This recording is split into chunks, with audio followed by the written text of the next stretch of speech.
Vince, tell us a little bit about yourself. You're from Tacoma. You're 65 years old. Your parents are from? My parents were from the Midwest, Oklahoma. I didn't know that. I grew up in Muskogee, Oklahoma. Okay. Okie's from Muskogee, and Dad was in the service in the Army Okay. and moved us out here when I was young. I've got two older brothers and a sister that's a year behind me. So. And that her name is Anita? Anita. Yeah, I remember Anita. Yes, okay. And so yes. did your parents moved you out here? The whole family came out? And what year was that? That was, had to be 1961. Okay. Well, I take that back. 1959. I was born out here. So You were born out here? Yeah. Okay, so yeah. you are native, and your father was in the service? Dad was in the service. I had an older brother. Oldest brother was in the Air Force. I did not know that. Yeah. Passed away in 2019. But he kind of served as a second dad for me. Okay. Big influence in me in terms of how I carried myself. You know, how I worked with other people in terms. He was just one of those people that was always giving suggestions, and he did it in a way that was easy to take, and he had such an influence on me. It was just something you want to live up to your big brothers. Interesting. Yeah. And so. it seems like the kids I played with, the players who had the military parents, were always a little more disciplined.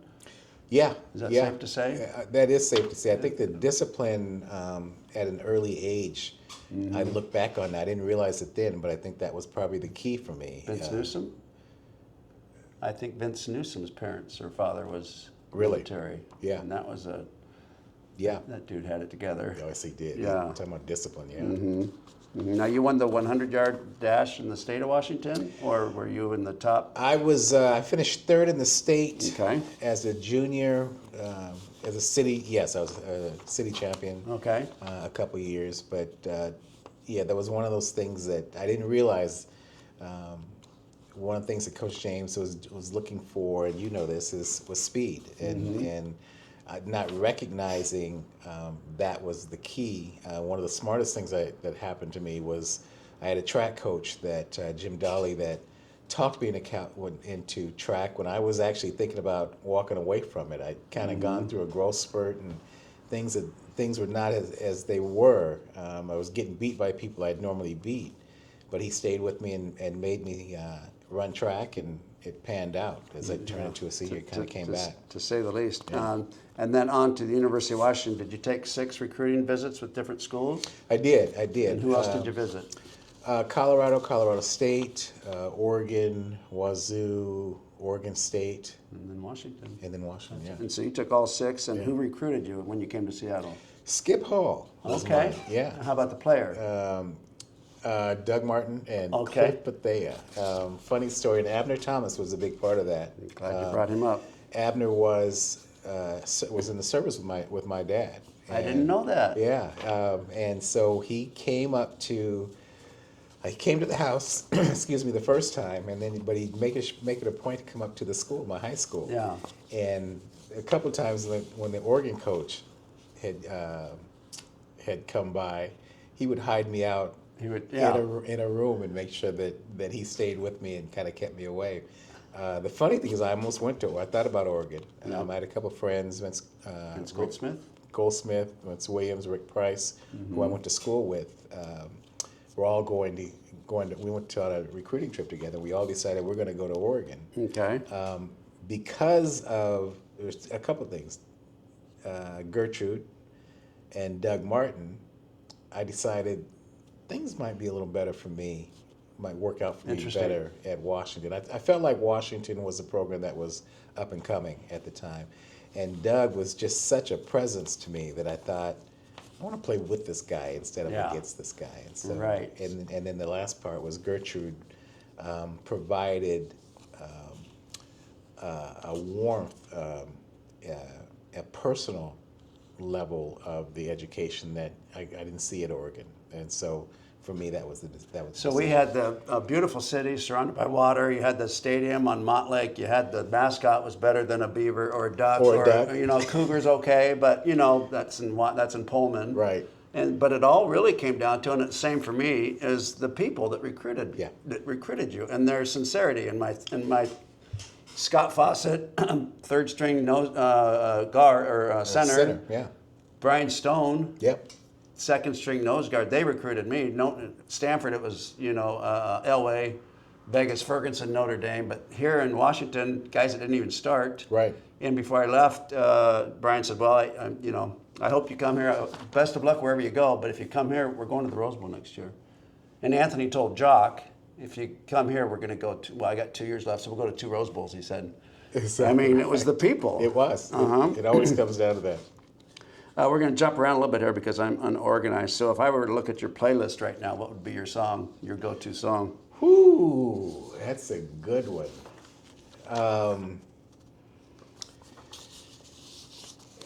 What's my... You want to come back to it? We'll come back to it. It'll come back to you.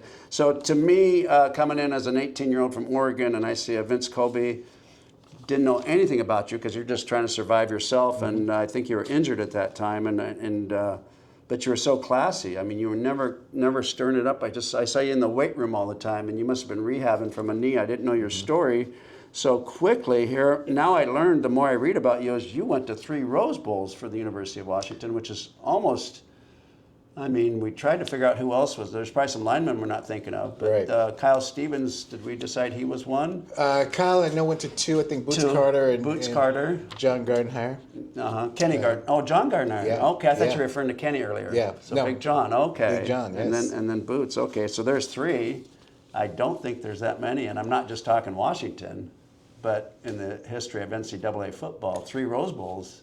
Well, I tell you what, that's why I came to Washington. Quite honestly, that was the goal, is to. Well, then you achieved that goal.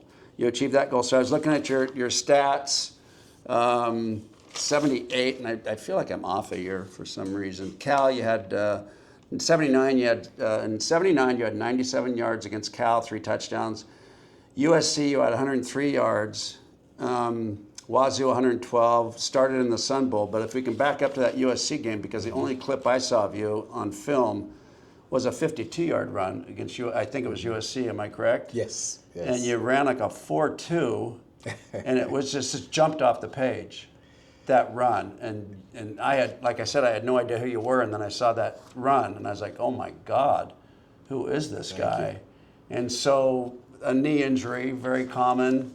Practice, very uncommon, because we were taught to always stay above the waist. Right. And the same thing happened to Larry Steele his freshman year. Right. And it was good for him because he put more focus on school, didn't try to go on. But really an unsung hero, Vince. And you're one of the reasons that the University of Washington is so classy. I appreciate so that. To see a guy like you with all the skill set and not take away the locker room, not stir it up at all, that follows us. And then I go from being 18 to 21, a captain like yourself. And I remember how Vince Coby treated this 18-year-old coming in with class and compassion and style. There was no hazing. No. There was none of that with the University of Washington. Right.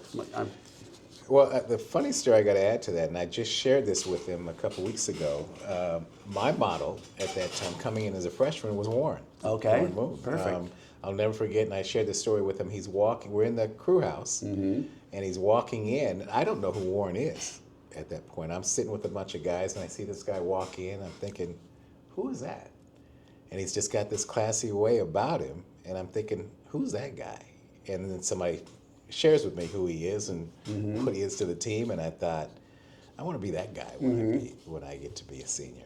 And so, fantastic. So, if you could just speak to that one run, if you don't mind. I mean, it was so just amazing. 52 yards. Yeah. The game, the importance of the game, what was going on in your mind, whatever you can think of. The fun part of that, first of all, for me, was Keith Jackson doing the game. You know, oh, is that right? You grow up watching Keith, listening to Keith Jackson, and watch him on TV, and you want to be in that setting. You want to. That's what almost making it for me was at that point. But the fun part for me, and then you get to play SC, what you're playing you watch as a kid. I'm watching SC Notre Dame as a kid growing up, and so you always want to be a part of that game. So you want to make it. You want to make an impact in some way in that game. And the whole time, I'm just looking for an opportunity. And probably one of my favorite plays is the way, or opportunities, is when the offense would set up the defense for a draw play. You kind of mix it up. You're going off tackle. You're throwing short passes. You're throwing over the middle, and then you come back with a draw play. And that draw play would allow me to see the field immediately, because now everybody's kind of sitting back waiting to see what's going on. So now I've got you. Gotcha. If you're sitting back like this, I've got you. And that was one of those opportunities that that opened up from the standpoint the defense had kind of thought they knew where we were going, where the play was going. So I had to improvise, and the great thing is I had some space to do it. And again, because I could see what was going on, it allowed me to do things it allowed me to rely on my strengths, and that was to break it back and then beat the guy to the corner. And the one regret is that I didn't realize that the guy was behind me. A guy caught me, the linebacker tipped my foot at the end. I didn't realize he was behind me because I was setting up the guy in front of you. Setting up the guy in front of me to cut back. So I kind of slowed down to set him up, and the guy behind me. So you got tackled on what yard line? Roughly the 20. Going in? Yeah. So it could have been 72. It should have been 72. It should have been 72 yards. 72, yeah. I'm going to mention some names here, and if you can give a 1 or 2 word response, and try to go through them quickly. Don James. Don James was kind of like Warren, and they set the tone for how a man carries himself. You know, you don't need to do a lot of talking. You do it with your actions, and you treat every play as if nothing happened. And that is a lot of my personality now, and I believe in part a number of influences, but Coach James was one of them in the way he carried himself, and he was a business, and I love that he was very detailed, but he was just no nonsense, and he didn't change who he was based on what was going on, what was happening with him. Gertrude Peoples. Again, just a mom figure at the U allowed me to be more comfortable in an environment that I had no clue about. You know, you're walking in, the first quarter, and you're signing up for classes, and you don't have a clue what you're doing. And for her to just be able to sit down and talk with us and say, "It's fine, I got this. You're going to be okay. Come back in if you got any questions," kind of thing. Made that whole transition just so easy. Toussaint Tyler. One of my favorite personalities. Again, I tell the story briefly. The first time I met him, Tootie was bigger than life walking through the tunnel, and I thought, who is that? And he had me laughing from day one. But the fortunate thing for me is he turned into a fullback versus a tailback, because I don't know if, it's 6'3", 220, and cut like Superman. I don't know if I would have been able to compete against him. This one might not be fair, but I don't know where I pulled it out of. Willis Ray Mackey. Willis Ray coming in. A lot of, came in highly touted. For me, that was competition, though. Yeah. So, we're all, at that point, we're all about competing, and Willis had a ton of potential, but I didn't want to give up anything to him. So, we went at it. But we were able to talk. We were in the same dorms, and so we'd run at each other and talk, and we were able to keep it even keeled, even though we were competing daily against each other. He was a real mystery to me as I came in as a freshman, and I always saw him with his head down. We weren't allowed to have facial hair.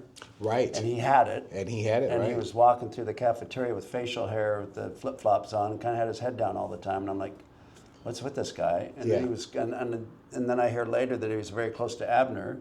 Yes. And he became athletic director or school. He's a big shot down in Texas, I believe. Yeah, done really well, and you would not have guessed that based on his personality in school. But that's one of those lessons that you don't judge a book by its cover. Absolutely. Abner Thomas. Oh gosh, again, Abner for me was that uncle figure for me, because again, being close to Dad, and and just having him there to say, knowing that I was struggling at times, and being able to say, "You got this. You're all right. Just keep plugging. Things are gonna happen for you," kind of thing, was invaluable in that environment. But where does a guy like Abner come from? I mean, he didn't have a title. Wasn't getting paid. Wasn't making any money on it. And I felt like he was my father, like after 2 weeks. Yeah. And I just loved the guy. He was fantastic. One of those things, we talk about what do you want to do in life, and ideally, I would love to do what Abner was doing. Okay. I don't know if my personality is as big as his was, but he wasn't getting paid. He was doing this because he loved the game, and he loved the school, and he was just wanted to take care of young athletes. And boy, it doesn't get a whole lot bigger than that. No, it really doesn't. And when I was doing the Don James statue, Abner had passed already, so I was reaching out to Donna, his wife. Yes. And she was super cool on the phone, but I'd never met her. And I made a joke about being Catholic and Irish. And she said, "Well, so am I." And I thought, "Oh, that's pretty funny." And then I met her at the erection of the statue, and she's white. Right. And I thought, she is Catholic. Right. She wasn't kidding. I thought she was being funny because there weren't too many mixed marriages back then. That's right. Yeah. Who's the best player you ever played against? Husky or another team or anywhere? Well, obviously, now the first name that comes to mind is Ronnie Lott. Best athlete. Well, that's a pretty good answer. Did you play against Easley? Not much though. Yeah. I didn't play much against him. I think he was gone by the time I really started. Yeah. I started playing. Dennis Smith, I thought, was a beast. Safety out of USC. Yeah. Boy, they had the DBs. They did. The two brothers. What were their names? Whew. Oh my gosh, we played against both of them down there too. It'll probably come to me as soon as we're done with the show. Yeah. But yeah. Browners, the Browner brothers. Oh yeah. Joey Browner. Yes. Yeah, that was like the best team that never won a national title was at USC. And we beat them down there, which was amazing. That's right. Who was the most amazing Husky athlete? Football athlete. I think when I was playing, Anthony's the first person that comes to mind, just because he could do it all. My favorite Husky athlete is probably Nate Robinson. Okay. To what he did in high school. Okay. And being able to walk onto the football field and then walk onto the hoop court is mind-blowing to me. Okay. So, I go on to work, Mr. Stover, who recruited me, then hired me. Yes. As a stockbroker back in the 80s. I'm going to work at 5 a.m. and I see Kenny Driscoll as a security guard. Huh. And it broke my heart because I'd locker next to Kenny, Right. and probably the most vicious hitter I've ever seen, ever in any sport. And then he was doing the play-by-play or the announcing for Como or Cairo on the field. Oh, I didn't know that. Okay. Very, sharp, aggressive, everything about him. And then suddenly he's doing the security job. And to me, it just broke my heart. And then here I am later unloading trucks at Target, Right. from 9 p.m. to 5 in the morning, heart attack, pushing produce at Whole Foods. Right. A lot of players just can't adjust, and I'm one of them. Well, and so with you went from Marriott to Boeing. I believe, have you retired yet? I did retire a couple years ago. I actually went from Marriott into sales. I went to